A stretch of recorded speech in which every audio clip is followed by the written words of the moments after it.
You Season 4 Part 1 was recently released on Netflix, and it's safe to say that the first 5 episodes were slightly different to what we've come to expect from the show. Joe was in London, and instead of him being the person who was doing all of the following and killing, it was himself who was being stalked and framed.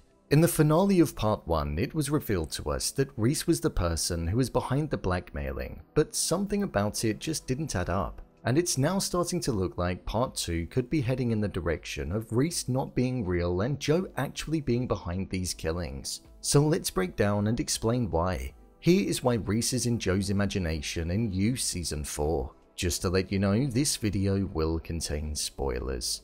Rhys and Joe could well be the same person, and although we're being led to believe that Rhys is the killer who's going around and murdering all of the people, it could actually be Joe, and he just doesn't even realize yet, meaning Rhys could be a part of his imagination or even a hallucination.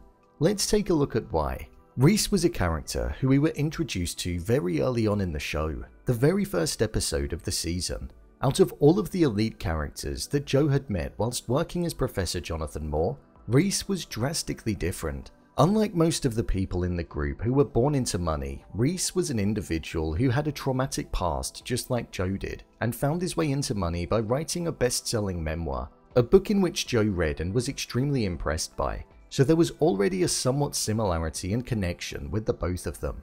The both of them had a similar upbringing and would be alien in a group of people who have only ever known money, and to quote Rhys, would be prepared to let the world burn, something that Joe would also say as well. Let's start by looking at the appearances of Rhys.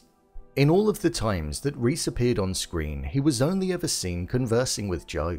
He never once interacted with another character. For example, in episode 1, we saw Joe and Rhys at the bar twice. Once when the group were all there before Rhys went off to Berlin, and then a second time later on when they were on their own. The fact that they shared the drink at this point as well was such a small detail, but something that I think also points to it being inside of Joe's head. He didn't order his own drink, he split the existing one. In the second episode, we saw everybody sitting around the dinner table and Rhys was speaking with Joe. However, at this moment when Joe responded, the whole room fell silent, as if to imply that he was talking to himself. Rhys was always blurred slightly in the background too, so I think this could be a sign that he doesn't exist in the group. Later on in episode 2, we saw Rhys out on the balcony of the apartment in London, where we saw just both Joe and Rhys speaking alone, where nobody else acknowledged him. The next time was where we saw that Rhys just appeared out of nowhere at the gallery. In the shots before, he wasn't seen at all in the audience, but after the slow zoom close-up of Joe, almost as if to imply that we were going to be getting inside of his head, Rhys appeared right next to him, standing in a mirrored fashion adjacent to him. Another time that we saw Rhys was during the funeral that took place, where he was speaking in front of the people that had gone to it. When Rhys arrived at the funeral, he was the only person whose shot was extremely blurry and out of focus when he got out of the car. When he was at the front speaking, he could well have only been visible to Joe in that moment. Somebody else could have been up the front talking about Simon in that moment.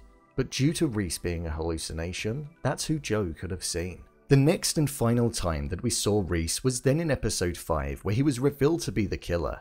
And this moment as well, we didn't see Rhys interacting with anybody else. Roald was there, but he wasn't conscious due to Joe attacking him in the woods, so there's no reason as to why Joe couldn't have done this to himself. Let's take a look at the victims. When we take a look at the murders that took place, I don't think it would be possible for Rhys to have committed the murders and framed Joe in the way that he did. First, we had Malcolm Harding, a person who was with Kate, somebody who Joe was slowly getting infatuated with, and as well, Joe really didn't like him for the way that he treated everybody and him. So there was definitely a motive. Joe has also killed people over less before. With him also being put on the kitchen table, there would be no way that Rhys would have been able to kill Malcolm and then take him to his apartment and frame him without being spotted. I think this was definitely Joe. With the second killing that occurred, it was Simon. Simon was a person who was taking the credit from the other artists and dropping them to the side in order to grow his own personal name. This could have also given Joe motive. When we look at when Simon was killed, he said, "What do you want?" as if to imply that he knew the person. Joe and Simon met on a countless number of occasions, and Rhys and Simon never shared any screen time whatsoever. As well, shortly after Simon was killed, we saw Joe wake up on a bench in London, as if to imply that maybe he wasn't present in his own mind when this was happening. The third and final victim of the first 5 episodes was Gemma.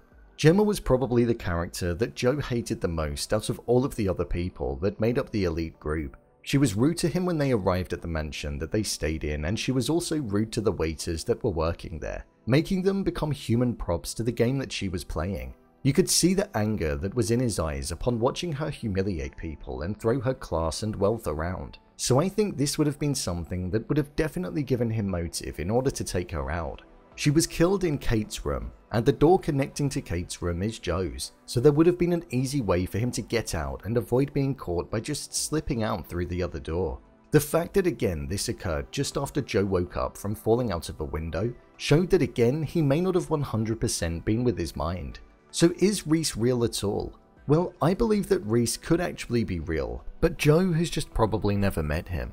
Joe most probably did read his memoir, and he probably related to a lot of what he was saying. They both shared similar backgrounds and faced the tougher side of life, whereas the people that Joe has been forced to spend time with due to the nature of his job, he sees how they just disregard what actually matters in life, being a good person, and he wants to make them stop, just like what we heard Rhys's motive was. With Joe wanting to change based on what happened with Marianne, and it not being a secret that in the past Joe has had visions, flashbacks and hallucinations of his mother being in the room with him and also having his hands covered in blood, the guilt that lies within him is definitely present, and this could be his way of justifying the killings, putting it on this person that doesn't exist, but he relates to.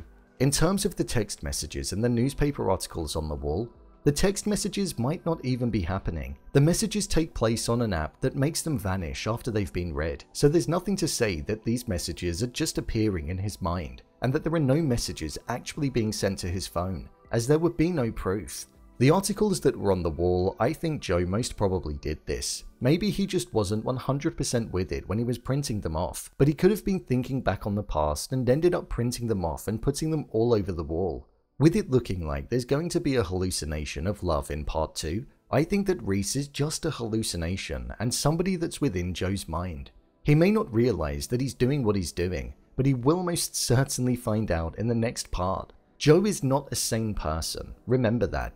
He gets obsessed with people, and maybe his obsession with Rhys is what's caused him to believe that he's real. I hope the theory is true because I think it would make a great twist in the second part of season 4. So, there you have it, why Rhys is in Joe's imagination in You Season 4. If you want to see more videos such as endings explained, theories and predictions and character breakdowns, then click on the I button, or alternatively you can head over to my channel where you'll find them all. If you'd like to give me a show or movie that you'd like me to review, then head over to my Twitter, @brainpilot_, and tweet me what show or movie you'd like me to review next. And finally, if you'd like to see what I rate the latest movies that don't quite make the cut to getting a dedicated video, then head over to my Letterboxd profile. It's where I rate the latest releases in real time. Do you believe this theory? Leave a comment down below, and don't forget to subscribe. I'll see you next time.